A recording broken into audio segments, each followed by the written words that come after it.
સ્વામિનારાયણ સ્વામિનારાયણ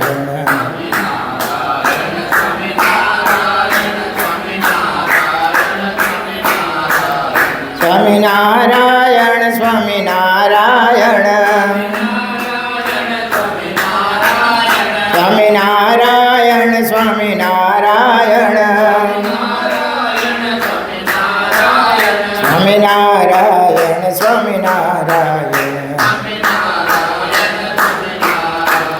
સ્વામિનારાયણ સ્વામિનારાયણ સદાનંદ સ્વામી મહારાજની જય. સ્નાતં ચંદન ચર્ચિતં નિજ જને પુષ્પસૃજાલં કૃત પ્રાતઃ સૂર્યમયુખસેવિતમુખં શ્રીચંદ્રશાલોપરી કૃત્વા રોટકમેકપાણિતલકે વન્ત્વાનસ્તેન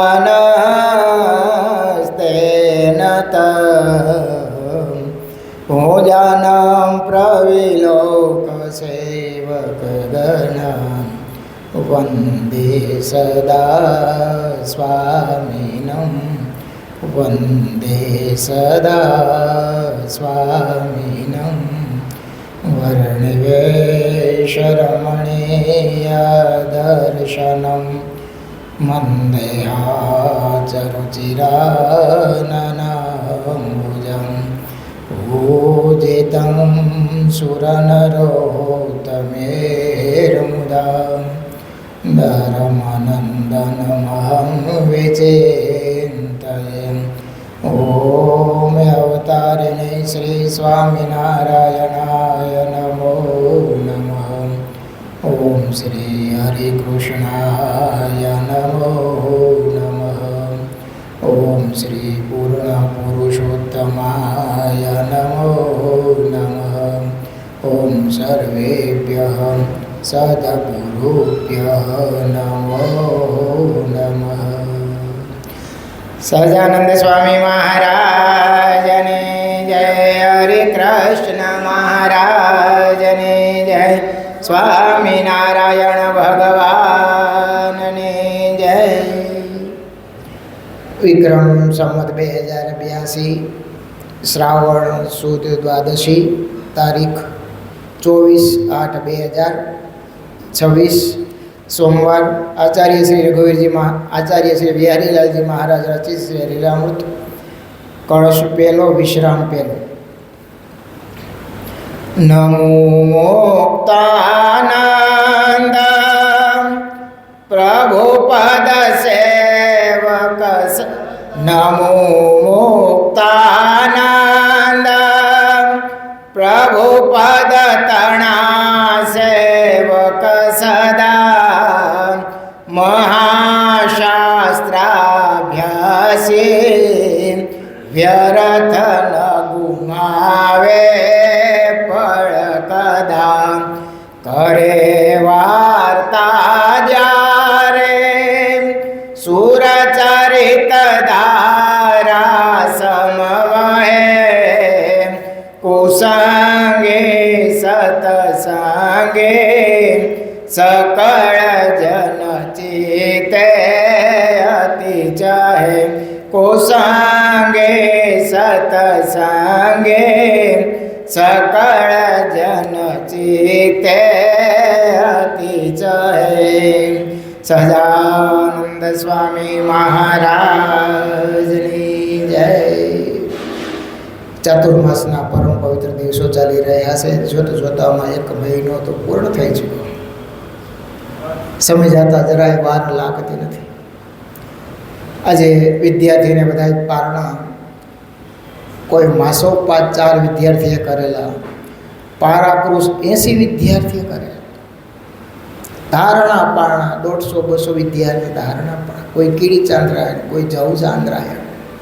આ ઉંમર એની નાની છે, એને ખબર નથી કે અમે કેવી સાધના કરી રહ્યા છીએ. આવડા મોટા પુરુષોત્તમ નારાયણ એની પ્રસન્નતા અને મહારાજને તપ ખૂબ વહાલું હતું. આવું પવિત્ર સ્થાન છે, આવો સાધુ હરિભક્તોનો સંઘ છે, એટલે સેજે છે જે પ્રેરણા મળે અને બળ મળતું હોય છે અને થતું હોય છે. એ જ વિદ્યાર્થીઓ 25-30 વર્ષનો થાય કે 50 વર્ષનો થાય તો એમ કરે કે આપણે હવે ધારણા પાયણા કે પારાકુશ કરવું છે, કેવું કઠણ પડે.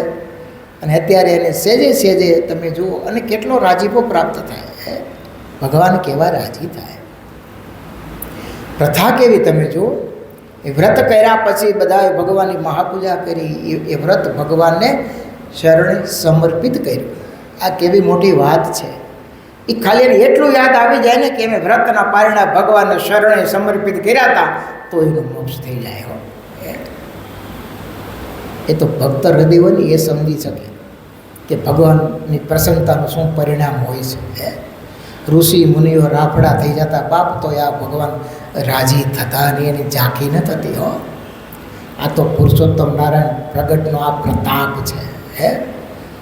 થોડું કરે અને બહુ માની લે એવા ભગવાન છે. અને આ વિદ્યાર્થી કેટલા ભાગ્યશાળી કે અત્યારે પારણા કરશે તો એ સંતોના હાથે કરશે. એ બધી એના જીવનના લાવા હોય છે, સ્મૃતિઓ હોય છે. એ દિવસો ફરી ફરીને પાછા આવતા હોતા નથી. મને યાદ છે, મેં પારાકુશ વ્રત કર્યું હતું, અમે માખાવડ હતા, પૂજ્યપાદ જોગી સ્વામી સાથે હતા. મારે 12મો છેલ્લો દિવસ હતો અને સાંજે હું કથા કરવા હરિભક્તોને માઇક લીધું તો સ્વામી કે નહીં નહીં એની પાસે માઇક લઈ લ્યો કે આજે ને 12મો ઉપવાસ છે કે એ બોલી શકે કે લાવો હું કથા કરું. એમ કરીને સ્વામીએ કથા કરી અને બપોરે સ્વામીએ સુવાનું દીધું. સ્વામી કે સુવાય નહીં, નકર આપણું વ્રત પૂરું બની જાય છે. તે 2:30 વાગે તડકામાં ધોમ તાપો, સ્વામી કે હાલ દાંતરડું લે આપણે ગુલાબની કલમો કરવી. સ્વામી દેખાડતા જાય ને ખાડો કરતો હતો ડાયર ઊંધી વારી, એમ કરીને 3 વાગ્યા. પછી મને ઠાકોર જાગ્યા ને પછી કે જો એ તો હુઈ ગયો તો વ્રત બની જાત કે એટલે આપણે સેવા થઈ ગઈ ને 2 થઈ ગઈ. મોટા સંતો કેવો ખટકો રાખતા હોય છે, કેવો હવે એ દિવસો ક્યાં લેવા. આ યાદ એટલા માટે કરું છું. ત્યારે એમ થતું હોય સ્વામી ઘડીક જોલું ખાવા દે તો સારું, પણ મોટા પુરુષ એનો રાજીપો એ કંઈક જુદી રીતે પ્રાપ્ત થતો હોય છે. એ ક્યાં પારણ કરવા દો. મેં બધાએ વ્રત જપ અહીં અમદાવાદમાં આવ્યા પછી પૂજ્યપાદ જોગી સ્વામી હતા ત્યારે એની સાથે હાથ્યા કર્યા પારણા. પછી પૂજ્યપાદ હરિસ્વરૂપ સ્વામી એ મને ઋષિ ચાંદ્રાયણના પારણા કરાવેલા છે, દંડ ચાંદ્રાયણના કરાવેલા છે, માસોપાસના કરાવેલા છે, પારાપ્રશ્નના કરાવેલા છે. પૂજ્ય પુરાણી સ્વામી હોય, પૂજ્ય બાલ સ્વામી હોય, પૂજ્ય માધવપ્રિય સ્વામી હોય, પૂજ્ય મોટા દેવકૃષ્ણ દાદી સ્વામી હોય. આ બધાની યારે મેં એક વ્રતનો પારણા કરેલા અને સત્સંગજીમાં કીધેલા થોડાક વ્રત બાદ કરતાં લગભગ બધા મેં પૂરા કર્યા છે. આ જોગી સ્વામી અને મહારાજની કૃપાનું પરિણામ છે. નથી થતું બાપ, જો હમણાં આ ધાયણા પેણામાં રાજેપુરા થયા, હવે સુગર આવી ગયું, ક્યાંકથી આમાં ડૉક્ટર કહી ના પાડે કે તમારે ઉપવાસ કરવાનું નહીં. મેં કીધું આવે લીધું છે તો પૂરું કરવા દો બાપા. કરવું હોય તો થાય નહીં, શરીર સાથ ન આપે. અને જે થઈ ગયું એ આજે ક્યાં આવે જોગી સ્વામી કે હવે હરિસ્વરૂપ સ્વામીને ક્યાં આપણે લેવા જવા બોલો. એ જે પારણું કરાવતા હોય, જે આનંદ હોય એ સીધું ભગવાનના ઘરે પહોંચી જાય. હો મોટા પુરુષના હૃદયમાં મહારાજ વિશેષ રહ્યા હોય છે. એમાં વિદ્યાર્થી, આ વાત એટલા માટે કરું છું, આ વિદ્યાર્થી કેટલા ભાગ્યશાળી છે કે સંતોના હિતે એને પારણા કરવા મળે. ખાવાનું તો ક્યાં આ દુનિયામાં તાણ છે બાપ, કાંઈ ખૂટે એમ નથી. પણ અને એ જો ચાલુ દિવસે હોય તો સંતો પીરસવા જતા હોય, પણ આજે જે પારણા કરાવશે ને જે ભાવથી પીરસશે ને એ ભાવ કંઈક જુદો હોય. સંતોના હૃદયમાં જુદો હોય અને વિદ્યાર્થીના હૃદયમાં જુદો હોય. રસોઈ તો અહીંયા અઠવાડિયામાં 2-3 વખત આવતી હોય, પણ જે પારણાનું સંતો ભાવથી જે પીરસતા હોય અને એને આનંદ હોય કે અમારું વ્રત ભગવાનની કૃપાથી પૂર્ણ થયું, અને એ જે પ્રસાદ ગ્રહણ કરતા હોય એની વાત કંઈક જુદી હોય છે. આ બધા એના યાદગાર દિવસો હોય છે. કોઈક સેવા કરતા હોય, ભગત હારા હોય અને મોટા સદગુરુ સંતો પૈસા લઈને બોલાવીને રાજી થઈ જાય અને પ્રસાદીની વસ્તુ આપે. એ કરોડો રૂપિયા દેતા એ વસ્તુ મળે. વસ્તુની કાંઈ કિંમત નથી હોતી હો, પણ જે મોટાના હૃદયમાં એ સ્થાન છે, એનો રાજીપો છે, એ મહત્વનો છે. તો ચાતુર્માસ જોતામાં તમે જુઓ મહિનો પૂર્ણ થયો. આજે ઘણાય ભક્તો છે, ચાંદ્રાયણ કરે છે, ધારણા પારણા કરે છે, વ્રત કરે છે, અનુષ્ઠાન કરે છે, મૂર્તિનું ધ્યાન કરે છે, વચનામૃતના પાઠ કરે છે, ભક્ત ચિંતામણીના પાઠ કરે છે, અને કરવા જોઈએ. જેટલું વિશેષ ભજન થાય એટલું ચાતુર્માસમાં કરી લેવું જોઈએ. આમ તો કાયમ કરી લેવું જોઈએ, પણ ભગવાનની અમુક દિવસોમાં વધારે પ્રસન્નતા પ્રાપ્ત થતી હોય છે, એટલે એ કરવું જોઈએ. એ કરવું જોઈએ અને આપણે કરીએ છીએ. જો આગળ મેં તો આજે એમ નક્કી કર્યું તો હાલો છોકરાને પાયણા કરવા જાઓ, તો તમે આવ્યા તો તમારી શ્રદ્ધાને નમન છે બાપા, કે અમારે કથા સાંભળવી છે. લ્યો, પાયણા તો બીજા સંતો કરાવશે, પણ આવી જે શ્રદ્ધા ખરેખર તમારા વખાણ કરવા માટે નથી કહેતો. જે કથા સાંભળવાની હિંતેજારી જે તાલાવેલી છે ને, એ મહત્વનું છે. કથા યાદ રહે કે ન રહે, ભગવાન આપણો ભાવ જુએ છે. યાદ રહે તો વાત જુદી જ છે, પણ છતાંય આપણો જે લગાવ છે, ભાવના છે. મહારાજે વચનામૃતમાં એક વાક્ય બહુ દ્રષ્ટાંત બહુ સરસ આપ્યું છે કે કોઈ મુમુક્ષુ હોય, પૂર્વના એને કોઈ એવા દોષ પીડતા હોય, બલિષ્ઠ હોય, તો એ બિચારો લડાઈ લેતો હોય તો ઠેઠ સુધી લડાઈ લે, પણ ક્યારેય ન પણ જીતાય. તો મહારાજ કે એનો માલિક તો જુએ છે કે એને પાછા પગ નથી પીડાવો, કદાચ લડતો લડતો મૃત્યુ પામે તો એનો માલિક રાજી થાય, પ્રસન્ન થાય, અને છેલ્લે ભગવાન કૃપા કરે ને એટલે બધુંય પરિપૂર્ણ થઈ જાય. ભગવાન લાંબા સમય સુધી ભક્તોની શ્રદ્ધાને જોનારા છે. મહારાજ કે અમે થોડી વાતમાં રાજી ન થઈએ અને થોડી વાતમાં કુરાજી પણ લાંબા સમય સુધી એની શ્રદ્ધાને અમે જોયે રાખીએ. બસ તમારે શ્રદ્ધા રાખવી, ટાઈમે આવી જાવ કથામાં, કથા સાંભળ્યા પછી થોડુંક મનન કરવાનો અભ્યાસ કરવો. અહીંથી આપણે હું લગભગ અઠવાડિયામાં 6 વખત તો તમને એ પ્રેરણા છેલ્લે આપું છું કે હાલતા ચાલતા ખાતા પીતા એ યાદી એટલા માટે આપું છું. આવું જીવ ભૂલકણો બહુ છે, કાયમ યાદી આપી તોય ભૂલાઈ જાય. બોલો, પણ જો કોઈને ચટકી લાગે અને યાદ આવી જાય કે ભાઈ આપણે હાલતા ચાલતા ખાતા પીતા નાતા ધોતા મહારાજ સ્વામિનારાયણ, મહારાજ સ્વામિનારાયણ, એનું ભજન કરવું છે, તો કામ થઈ જાય. તો કામ થઈ જાય. અને આપણે કરવાનું એ જ છે. જૂના સંતો આપણે વાત કરી હતી એમ ધ્યાન ભજનના અંગવાળા હતા. તમે જુઓ, ઘણાને ભગવાન ભજાવવાની કેવી તાલાવેલી હોય છે. એક ગામ, અમે લોહારી મોલી બાજુ એક નાનું ગામડું ગામ હતું, નાનું એવું હરિમંદિર હતું. તેની સાંજે આરતી ટાઈમે ગયા તો 8-10 છોકરા ધૂન કરતા હતા કે સ્વામી આવો આવો આરતી ઉતારો, લ્યો આરતીનો ટાઈમ થઈ ગયો છે. એટલે આરતી ઉતારી એટલે છોકરા બધા એ બાપા આરતી દઈ અને થોડોક પ્રસાદ હતો એ ધરાવીને અને છોકરાને શાકાના પ્રસાદ ધરાવેલો છોકરાને આપતા હતા. અમે થોડોક સાથે મગજ લઈ ગયેલા, પછી 2-3 લાટોડી મગજ એમાં ભૂકો કરી કે બધાને આપો, તો એ ભગતે આપી. તો પ્રસાદ આપતા જાય ને પાછા 10 પૈસા આપતા જાય, પ્રસાદ આપતા જાય ને 10 પૈસા આપતા જાય. મેં તો કેમ ભગતા પૈસા? એ કે સામે રોજ 10 પૈસા આપો એટલે છોકરા ધૂન કરવા આવે. આ કોઈ હરિભગતના છોકરા નથી. એ 1.5 કલાક ધૂન કરે, 15 મિનિટ ધૂન કરે, થોડોક પ્રસાદ આપું અને 10 પૈસા આપવું. એટલે પૈસા સામે કે આ 15-20 છે, ₹1.5 2 જોઈ કે એ બાને ભગવાનના નામ કેટલા લે, એની ભાવના તમે જુઓ. એ બાને છોકરા મંદિરે આવે અને ભજન કરે, એની ઉપર ભગવાન કેવા રાજી થતા છે, ઘણી પ્રસન્નતા પ્રાપ્ત થતી. ગુણાતાની સામે કે એક જીવને ભગવાનમાં જોડે ને તો એક બ્રહ્માંડ ઉગાયરાનું પૂર્ણ થાય. અને બાપાની ભાવના તમે જુઓ. એ કે સ્વામી આમાં કોક તો મુમુક્ષુ નીકળશે ને, કે કોકને તો યાદ રહે ને કે આપણે સ્વામી એને મંદિરે કાંઈ ધૂન કરવા ચાહતા, તો એનું કામ થઈ જાય. ઘણા ભક્તો આવા હોય છે કે ભગવાનમાં એન કેન પ્રકારે જોડતા હોય છે. આપણે વાક્યના દેવરાજ ભગતને યાદ કરીએ છીએ. મોટી ખેતી, સાથી રાખે, કામ કરવાનો માણસ રાખે, તો એને અરે સત્સંગ કરાવે, સાધુ આવે તો એની પાસે બેસવા મોકલે, સીધું સામા લઈને મોકલે, ત્યાં જમાડે, અને લાગે કે આ થોડોક મુમુક્ષુ છે અને ભગવાનની વાતો ગમે છે, તેને જૂનાગઢ લઈ જાય. કે હાલને આ આપણે આમાં શું છે, હવે મારે ભગત થઈ જવું છે. એની હારે 2 ટકો કરે ને 2 ભગત થાય, પાર્ષદ થાય, 15-20 દી એની હારે રોકાય. પછી એને એમ લાગે કે આને હવે ફાવી ગયું છે, પૂછે તારે ઘરે આવું તો કે બાપા મારે તો હવે આવું નથી, અહીંયા આવું છું, રહેવું છે. એમાં સંતો સાથે એને જોડી દઈએ અને મજા આવે. બાપા કે હવે સારું મને તો ઘર સાંભળે, તું રોકા હું જાઉં.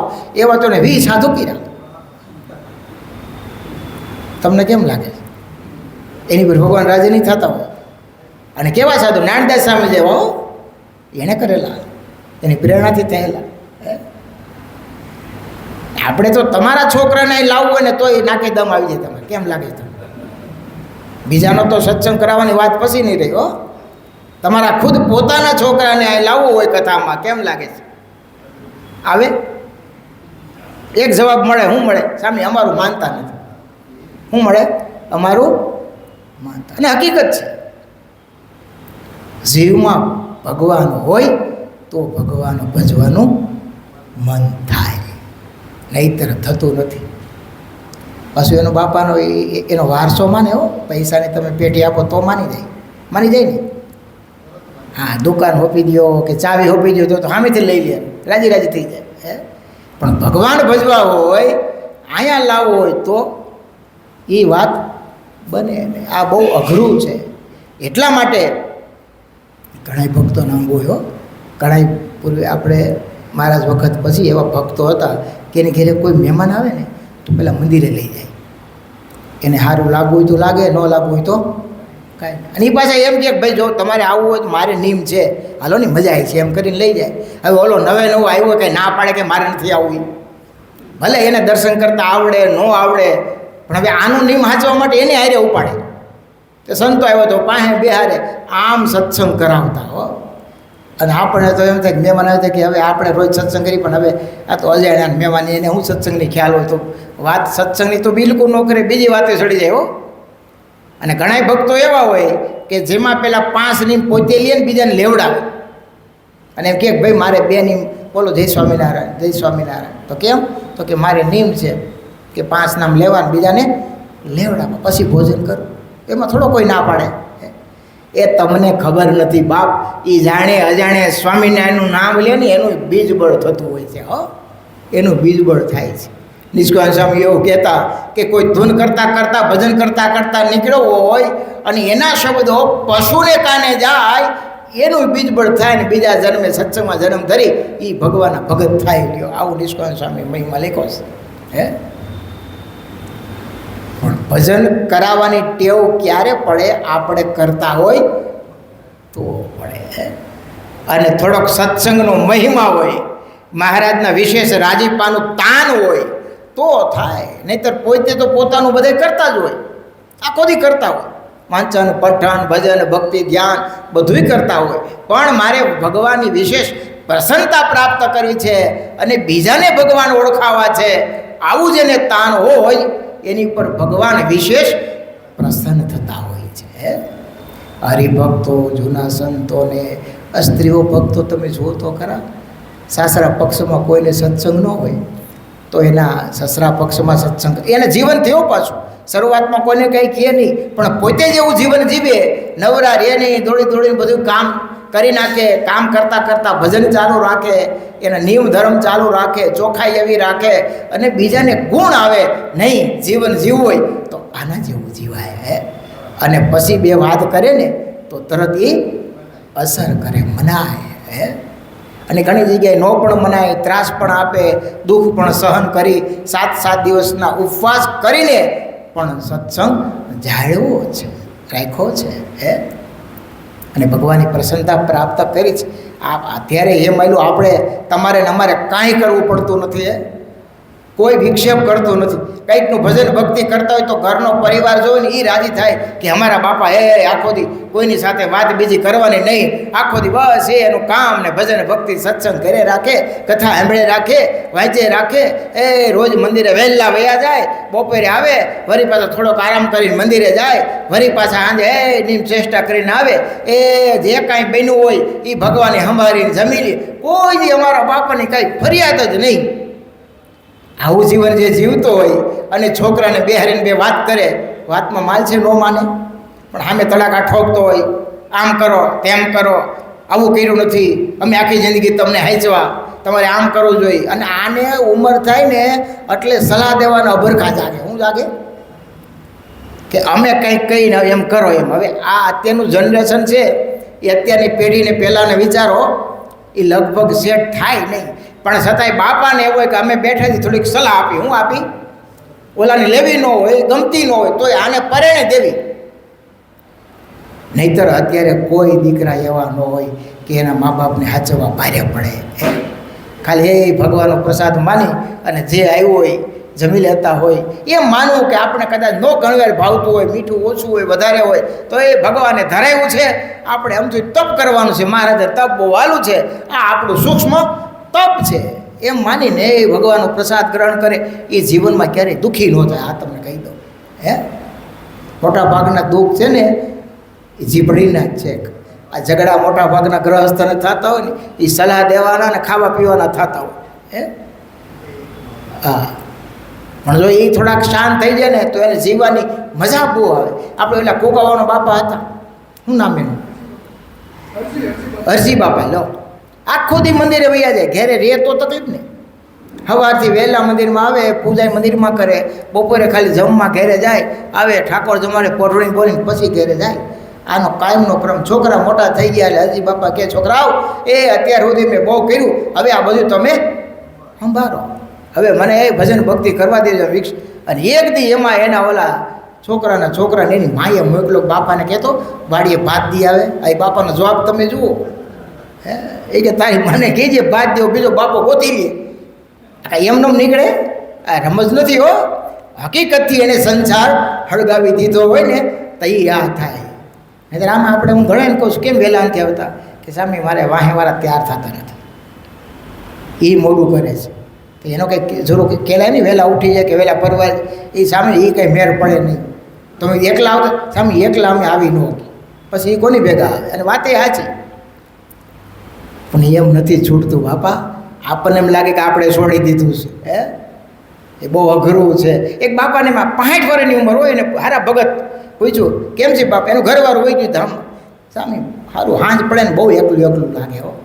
મેં કીધું ઘરમાં તમારી છોકરાની બહુ, એના છોકરા બધું, તમારું ઘર તો ભર્યું પણ સામે એ આપણું માણા. તો નરસિંહ મહેતાને એમ થાય કે સુખે ભજસ્યું બધાએ કંઈ ભગવાનના ભગત થઈ જાય એવું છે લખ્યું છે. એ છૂટું એમ કાંઈ હેલું છે? બહુ અઘરું છે. પણ ખરો ભગવાનનો ભગત હોય તો છોડી દે. તમારે એમ બે સવારે જ આજ વચનામૃત વાંચતો હતો, પેલા ભગતનું નામ બોચાસણવાળા કાશીદાસ, એને પ્રશ્ન મહારાજને પૂછ્યો, મહારાજ આ ત્યાગી તો બધા નિવૃત્તિ પર એને વર્તે છે અને અમે તો સંસાર લઈને બેઠા છીએ અને સંસારમાં કેટલી વિટમણા છે, તો ત્યાગી જેમ તમારામાં અખંડ વૃત્તિ રાખે છે અને ભજન તમારું અખંડ કરે છે, એ મહારાજ અમારે કરવું હોય તો શું કરવું પડે? મહારાજે કેવા જવાબ આપ્યો ખબર?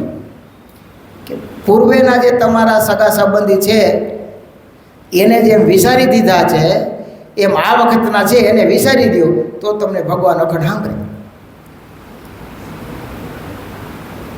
મહારાજ કે પૂર્વે મા બાપ હશે જ ને ઓલા જન્મમાં, ક્યાંય રજડતાય છે, મારે જેવો શબ્દ વાપરે, ક્યાંય રજડતાય છે, એ જેમ સાંભળતા નથી એમ આ વખતના તમે વિચારી દો તો તમે ભગવાન અખંડ સાંભળે. તે વળી કહો કે પ્રશ્ન હશે દેવી એમ બેઠા છે, મહારાજ એવું ન થાય તો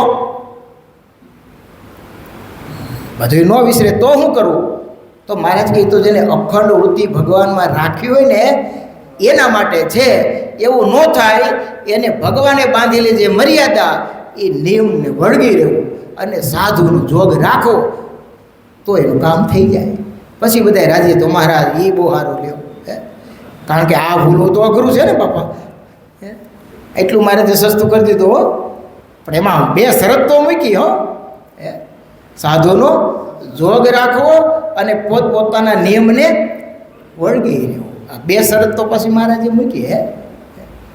આ દિવ્ય સંપ્રદાય છે, તમે જુઓ તો ખરા. અને આમાં ઘણાય ભક્તો હોય, કુટુંબ પરિવારમાં રહેતા હોય છતાંય એ જળ કમળવત જીવન જીવી અને ભજન ભક્તિ કરતા હોય. આપણને દેખાતા હોય કે ત્યાં રહે છે, પણ એ ખરેખર મનથી અળગા હોય, વિચારીને એવા આવતા હોય કે આપણે ભગવાનના ભગત છીએ, આ લોકમાં કોઈનું છે નહીં. ઋણાનું બંધને આપણે બધા ભેગા થઈએ છીએ.